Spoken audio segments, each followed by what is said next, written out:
नमस्ते दोस्तों, मैं जयराम लक्षित फिर सब लोगों के बीच एक नए वीडियो के साथ आज मैं आप लोग को बताने वाला हूं कि GSTR 1 और GSTR 3 भी कैसे फाइलिंग करना है लेबर कॉन्ट्रैक्टर को। तो बहुत सारा पर्सन का कमेंट आ रहा था कि लेबर कॉन्ट्रैक्ट का GST फाइलिंग कैसे किया जाता है।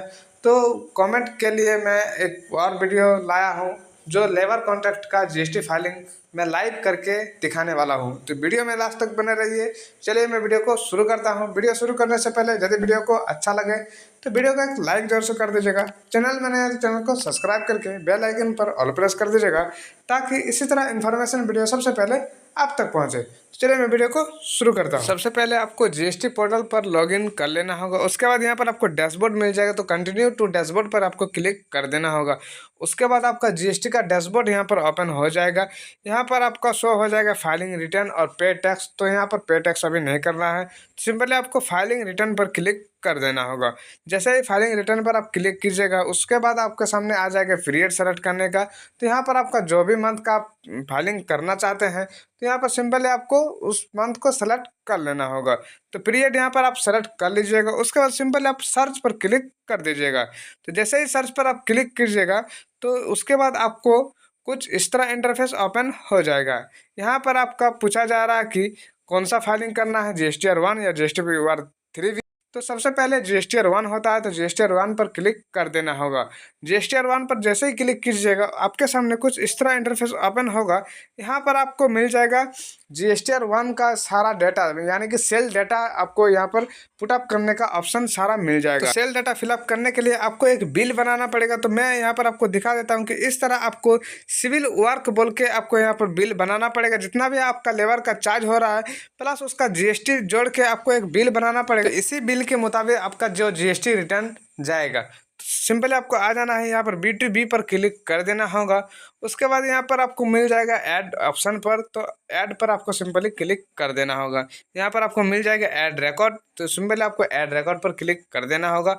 उसके बाद यहाँ पर आपका GST नंबर मांगा जाएगा कि कौन कंपनी में आप लेबर सप्लाई किए हैं, कहाँ से आप कौन कंपनी से आपका पेमेंट आया है, तो उसका यहाँ पर आपको GST नंबर डालना पड़ेगा। तो कंपनी का GST नंबर आपको उसी बिल में मिल जाएगा जो बिल मैं आपको पहले दिखाया हूँ। तो चलिए मैं फिर से बिल पर जाता हूँ। तो यहाँ पर मैं बिल पर आ गया हूँ। यहाँ पर जो कंपनी में मैं लेबर सप्लाई किया हूँ यहाँ पर उस कंपनी का पूरा डिटेल यहाँ पर बिल पर हमको शो करना पड़ता है। तो बिल पर सारा डिटेल आपको मिल जाएगा। तो GST नंबर, उसका क्या नाम है, उसका एड्रेस क्या है, सारा चीज़ यहाँ पर आपको मिल जाएगा। और ये सब आपको बिल बनाने के वक्त ही पुटअप कर देना पड़ेगा। तो यहाँ से आपको GST नंबर मिल जाएगा। तो GST नंबर यहाँ से आपको वहाँ पर डाल देना होगा। तो चलिए मैं फटाफट GST नंबर को फिलअप कर देता हूँ। GST नंबर जैसे ही आप फिलअप कीजिएगा वो नाम ऑटोमेटिक यहाँ पर शो हो जाएगा। तो मैं यहाँ पर GST नंबर को फिलअप कर दिया हूँ। यहाँ पर नाम ऑटोमेटिक आ गया है। उसके बाद आपको सिंपली नीचे आ जाना होगा। यहाँ पर इनवॉइस नंबर, इनवॉइस डेट आपको डालना पड़ेगा। तो बिल में सारा चीज़ आपको मिलेगा, बिल में सारा चीज़ मेंशन करना पड़ता है। तो इनवॉइस नंबर यहाँ पर आपको मिल जाएगा, जो इनवॉइस नंबर यहाँ पर आपको डालना पड़ेगा। उसके बाद इनवॉइस नंबर डालने के बाद आपको इनवॉइस डेट डालना पड़ेगा, कौन सा डेट पर आपका इनवॉइस क्रिएट हुआ है। तो वो भी आपको यहाँ पर इनवॉइस पर ही मिल जाएगा। तो चलिए मैं इनवॉइस डेट भी यहाँ पर पुटअप कर देता हूँ। इनवॉइस डेट डालने के बाद यहाँ पर आपको मिल जाएगा टोटल इनवॉइस वैल्यू, यानी कि पूरा बिल में कितना अमाउंट हुआ है GST लेके। तो सारा अमाउंट यहाँ पर टोटल करके यहाँ पर आपको पुटअप कर देना होगा। तो मेरा यहाँ पर जो अमाउंट है वह 6,47,872 रुपया है। तो ये जो अमाउंट है ये मैं वहाँ पर फिलअप कर दूंगा। तो चलिए मैं फटाफट फिलअप कर देता हूँ। इनवॉइस वैल्यू डालने के बाद आपको थोड़ा सा नीचे आ जाना होगा और यहाँ पर आपको टैक्स अमाउंट यहाँ पर आपको डाल देना होगा, जो टैक्सेबल अमाउंट बोला जाता है। तो टैक्सेबल अमाउंट यहाँ पर आपको मिल जाएगा बिल पर। तो बिल पर आप चेकआउट करके यहाँ पर आपको टैक्सेबल अमाउंट डाल देना होगा, कितना % का है वो भी आपको यहाँ पर चेकआउट कर लेना होगा। तो लेबर कॉन्ट्रैक्टर का जो सिविल वर्क का है वो 18% रेट पर आता है GST। तो यहाँ पर सिंपल आपको 18% पर फिलअप कर देना होगा। और GST का जो IGST जो है मेरा यह कटेगा तो यह ऑटोमेटिक IGST ले लेगा। उसके बाद सिंपली आपको सारा बिल को एक बार चेकआउट कर लेना होगा। अच्छा से चेकआउट कर लेने के बाद सारा चीज़ आपको GST number, invoice number, date, invoice value और जो आपका टैक्सेबल वैल्यू है और जो टैक्स अमाउंट है, सारा चीज़ आपको एक बार चेकआउट अच्छा से कर लेना होगा। उसके बाद सिंपल आपको नीचे सेव बटन पर मिल जाएगा, वहाँ पर आपको सेव कर देना होगा।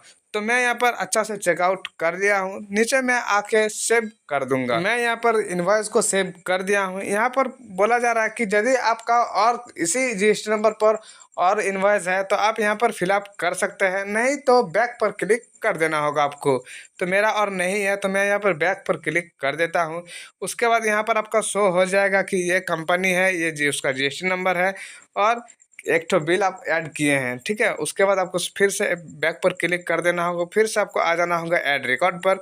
यहाँ पर आपको और यदि आपका कुछ भी बिल वगैरह है तो सारा चीज़ आपको फिलअप कर देना होगा।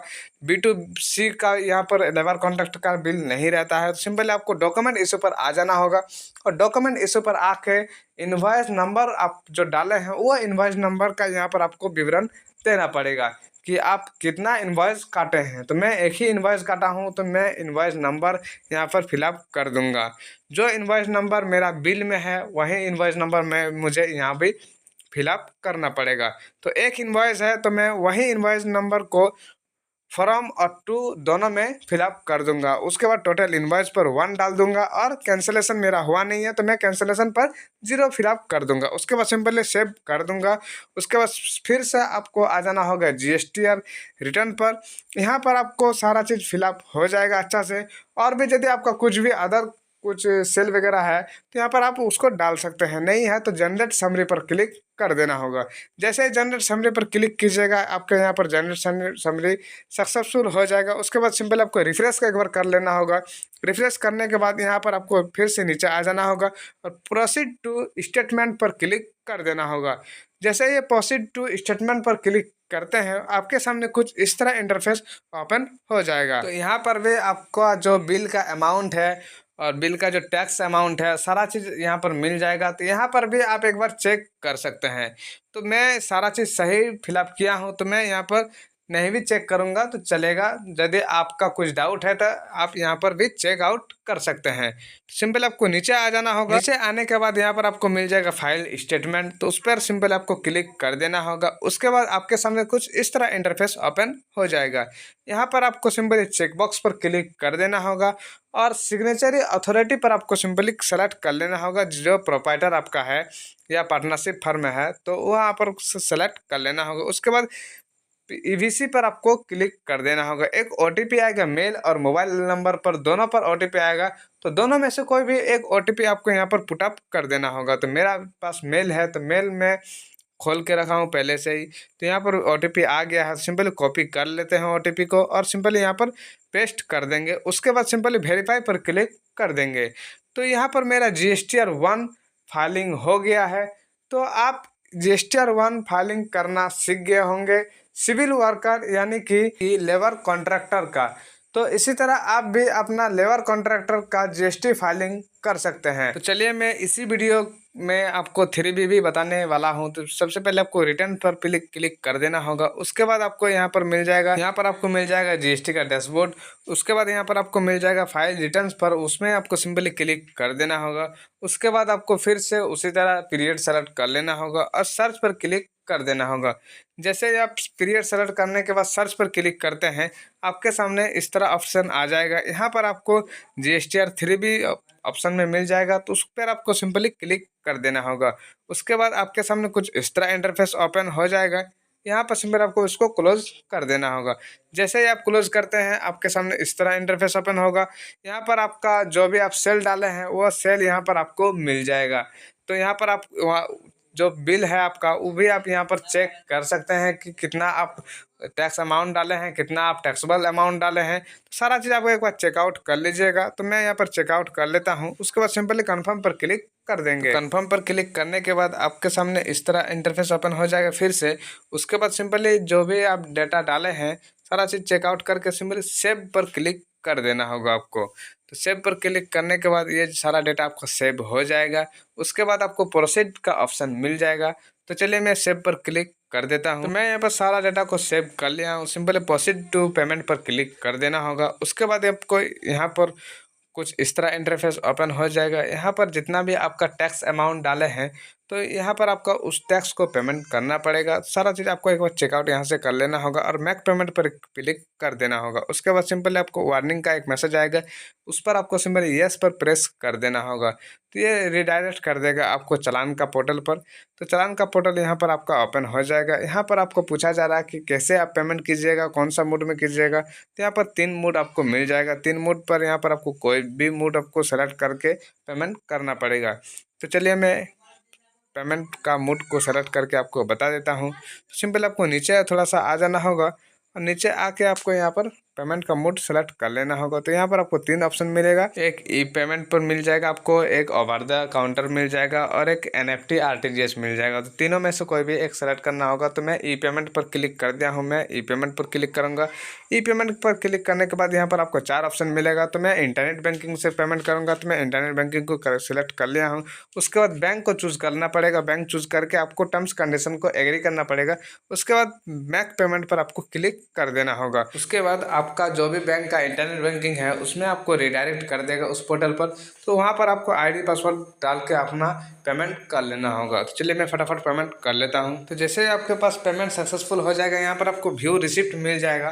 तो व्यू रिसिप्ट पर आपको सिंपली क्लिक कर देना होगा और थोड़ा सा आपको नीचे आ जाना होगा और नीचे में आपको यहाँ पर डाउनलोड करने का ऑप्शन मिल जाएगा। तो सिंपली आपको डाउनलोड बटन पर क्लिक कर देना होगा और आपका जो चालान है वो डाउनलोड हो जाएगा। उसके बाद फिर से आपको आ जाना होगा डैशबोर्ड पर। डैशबोर्ड पर आकर फिर से आपको वही फॉर्मेट अपनाना पड़ेगा, जो सर्च करना पड़ेगा पीरियड। उसके बाद 3B पर क्लिक करना होगा। उसके बाद जैसे भी आपको फाइलिंग करते हैं उस तरह फाइलिंग करना होगा। चलिए मैं आपको दिखा देता हूँ एक बार फिर भी। तो इसी तरह आपको डैशबोर्ड पर आ जाना होगा और यहाँ पर आपको फाइल रिटर्न पर मिल जाएगा। फाइल रिटर्न पर आपको क्लिक कर देना होगा। फाइल रिटर्न पर जैसे ही क्लिक करते हैं इसमें आपको रिडायरेक्ट कर देगा कि आप पीरियड सेलेक्ट कर लीजिए, कौन सा मंथ का आप कीजिएगा फाइलिंग। तो यहाँ पर आपको मंथली आपको चूज़ कर लेना होगा। मंथली चूज़ करने के बाद आपको सिंपली सर्च पर क्लिक कर देना होगा। जैसे ही आप सर्च पर क्लिक कीजिएगा तो आपके सामने कुछ इस तरह इंटरफेस ओपन हो जाएगा। थोड़ा सा आपको नीचे आ जाना होगा। यहाँ पर आपको 3B का ऑप्शन मिल जाएगा। 3B में आपको सिंपली क्लिक कर देना होगा। जैसे ही आप 3B में क्लिक कर देते हैं तो आपके सामने कुछ इस तरह इंटरफेस ओपन हो जाएगा। तो इस तरह जैसे आपके पास इंटरफेस ओपन हो जाएगा, उसके बाद आपको यहाँ पर एक तो क्लोज का बटन मिल जाएगा। उसमें सिंपली आपको क्लोज कर देना होगा। उसके बाद थोड़ा सा आपको नीचे आ जाना होगा और नीचे आके यहाँ पर आपको सारा चीज़ एक बार फिर से यदि चेकआउट कर सकते हैं, सारा चीज़ आप एक बार चेकआउट कर सकते हैं। नहीं तो फिर प्रोसीड टू मेक पेमेंट पर क्लिक कर देना होगा। जैसे ही पेमेंट पर क्लिक करते हैं आपके सामने कुछ इस तरह इंटरफेस ओपन हो जाएगा। यहाँ पर आपको मिल जाएगा सारा चीज़ देखने को, कितना आप चालान जमा किए हैं, कितना आपका चालान बना था। उसके बाद सिंपल आपको मेक पेमेंट पर क्लिक कर देना होगा। यहाँ पर कुछ वार्निंग आएगा, यहाँ पर सिंपल आपको यस कर देना होगा।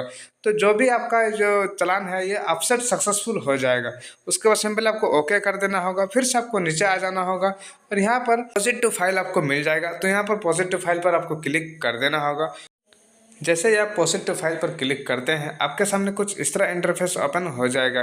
यहाँ पर सिंपल आपको चेकबॉक्स पर क्लिक कर देना होगा। यहाँ पर साइनिंग अथॉरिटी को क्लिक सेलेक्ट कर लेना होगा। उसके बाद EVC पर आपको क्लिक कर देना होगा। आपका मेल ID और मोबाइल नंबर दोनों में OTP आएगा। उस OTP को आपको कॉपी या मोबाइल नंबर से लेके आपको यहाँ पर पुटअप कर देना होगा। तो मेरे पास मेल ID है तो मैं मेल ID से कॉपी कर लेता हूँ और जहाँ GST पोर्टल पर वहाँ पर फिलअप कर दूँगा।